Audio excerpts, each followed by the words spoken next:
Ustadz, emang benar keturunan Nabi masih ada? Kan keturunan Nabi itu terputus. Karena setiap anak itu bernisbatkan kepada ayahnya, bukan kepada ibunya. Sedangkan anak-anak Nabi Muhammad itu yang laki-laki telah meninggal dunia, tinggal yang perempuan seperti Sayyidatul Fatimah, Sayyidati Ummi Kulsum, Sayyidati Ruqayyah. Lalu bagaimana bisa dikatakan keturunan Nabi dia tidak terputus? Bukan hanya sekarang kalimat itu datang, bukan hanya sekarang kalimat itu diungkapkan. Dulu zaman Nabi Muhammad SAW ada seseorang yang bernama As bin Wa'il, dan juga ada seseorang yang bernama Walid bin Mughirah. Kalau kita tidak percaya, buka tafsir tentang ayat Inna syani'aka huwal abtar. Jadi zaman dahulu itu ketika Nabi Muhammad mempunyai anak tiga, Abdullah, Qasim dan Ibrahim, semuanya meninggal dunia, maka Nabi Muhammad dibuli habis-habisan. Nabi Muhammad diledek habis-habisan. Inna Muhammad abtar, sesungguhnya Muhammad itu terputus keturunannya, nggak punya penerus daripada perjuangannya. Nabi diam, Nabi tidak menjawab. Sebab setiap jawaban Nabi tergantung wahyu yang Allah berikan. Ternyata apa? Allah menurunkan satu ayat, Inna syani'aka huwal abtar. Ya Muhammad, sabar.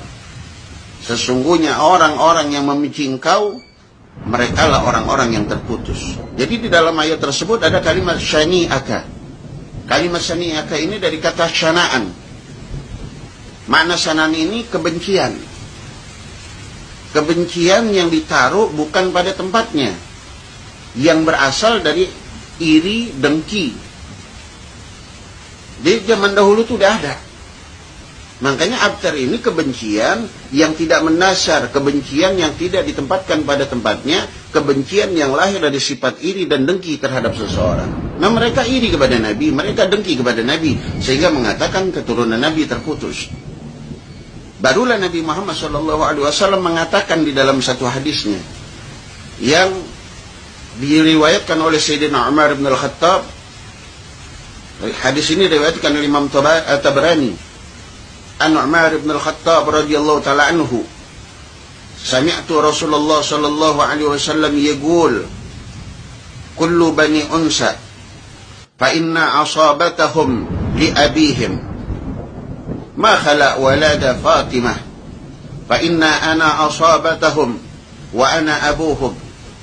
Bahkan di riwayat lain, redaksi lain dikatakan fa inna ana asabatahum wa ana abuhum wa ana waliyuhum, bahwa sesungguhnya setiap anak-anak yang lahir daripada rahim ibunya yang perempuan itu, mereka dinisbatkan kepada ayah mereka. Ma khala walada Fatimah, kecuali anak-anak daripada Sayyidatul Fatimah, mereka bernasabkan kepada Sayyidatul Fatimah. Nabi mengatakan, fa inna ana asabatuhum wa ana abuhum wa ana waliyuhum. Aku yang menjadi asabah mereka, aku yang menjadi ayah mereka, aku yang menjadi wali-wali mereka. Ini saya dengar dari kecil, dari guru saya Sayyidul Walid Al-Habib Al-Barkah Bahrul Fahamah, Sayyidul Walid Al-Habib Abdurrahman bin Ahmad bin Abdul Qadir As-Segaf. Jadi gak bisa saya diracuni dan kami-kami diracuni dengan kebencian kepada habaib. Jadi zaman Nabi udah ada tuh namanya As bin Wa'il, udah ada namanya Walid bin Mughirah. Nah, mereka diputuskan nasabnya. Maksudnya apa? Nggak punya anak, mereka punya anak. Mereka punya anak. Walid bin Mughirah punya anak 11, semuanya tidak meneruskan dia perjuangannya daripada Walid bin Mughirah untuk membenci Nabi Muhammad. Bahkan anaknya mencintai Nabi Muhammad yang bernama Sayyidina Khalid bin Walid.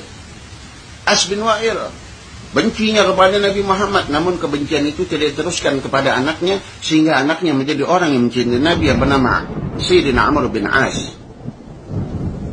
Dan kebencian ini terus berjalan. Setiap zaman, setiap waktu ada orang yang membenci keluarga Nabi Muhammad. Bahkan ketika terjadi Karbala, semua keluarga Sayyidina Husain dibantai, dibunuh, digembar-gemborkan pada saat itu sesungguhnya Husain sudah tidak punya keturunan, Rasulullah tidak punya dzurriyyah. Ternyata Allah selamatkan satu anak daripada Sayyidina Husain yang bernama Sayyidina Ali Zainal Abidin. Dikala itu Allah berikan sakit pada beliau sehingga beliau tidak ikut berperang. Allah selamatkan beliau sehingga mempunyai keturunan yang bernama Sayyidina Muhammad al-Baqir. Lalu punya keturunan lagi namanya Sayyidina Ja'far Shadiq. Lalu punya keturunan yang lagi yang nama Muhammad An-Najib. Sayyidina Muhammad An-Najib punya anak namanya Sayyidina Isa Ar-Rumi. Sayyidina Isa Ar-Rumi punya anak namanya Sayyidina Ahmad Al-Muhajir. Keturunan Nabi yang pertama kali hijrah ke Yaman sehingga dinamakan Al-Muhajir. Lalu Sayyidina Ahmad Al-Muhajir punya keturunan, di antaranya Sayyidina Ubaidillah bin Ahmad bin Isa Al-Muhajir, dan sampai kepada Habib yang kita kenal pada saat ini. Jadi kalau bicara kebencian kepada Habib dari zaman dulu sudah ada. Kebencian kepada dzurriyyah Nabi sudah dari dulu sudah ada. Jadi jangan mau kita adu domba, diprovokasi untuk membenci keluarga Nabi Muhammad. Ini zaman-zaman fitnah. Hati-hati. Kiai, ulama, habaib sedang diadu domba, sedang diprovokasi. Sebab kenapa? Tameng agama, tameng Islam, kekuatan Islam ada di habaib, kiai, dan asatiz, serta umat-umat yang mencintai para habaib. Mereka ingin menghancurkan, memecah belah. Jadi hati-hati. Ketika kalian ingin selamat, cintailah dzurriyyah Nabi Muhammad.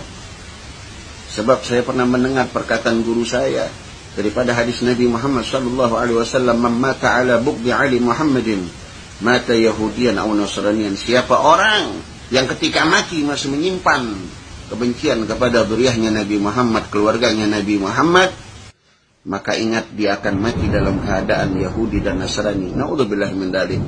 Ayo kita buang masalah-masalah itu.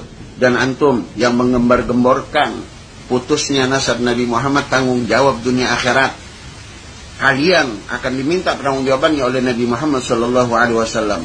Kalian telah menyakiti keturunan Nabi Muhammad. Hati-hati kalian. Sebanyak apapun ilmu yang kalian punya, sehebat apapun kealiman kalian, sehebat apapun karya ilmiah kalian, tetapi kalian telah memecah belah umat dengan habaib. Hati-hati. Ya, semoga Allah berikan hidayah mereka, orang-orang yang membenci habaib, sehingga mereka cinta kepada habaib, agar dunia ini Allah berikan keselamatan. Assalamualaikum warahmatullahi wabarakatuh.